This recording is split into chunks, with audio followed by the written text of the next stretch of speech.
Hôm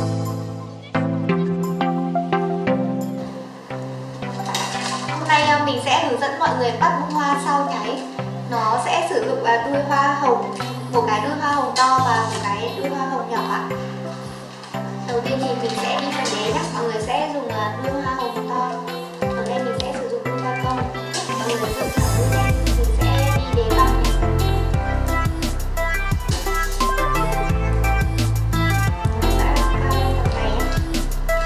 Sau đấy thì mình sẽ đi phần cánh. Mọi người đặt cánh đây nhé. Mình kéo nhẹ vào thì nó sẽ tách ra. Mình sẽ đi thủ vòng ạ.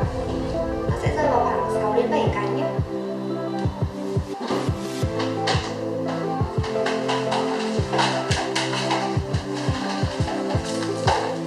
Tiếp theo tầm cánh ở trên mọi người sẽ sử dụng đuôi nhỏ nhé.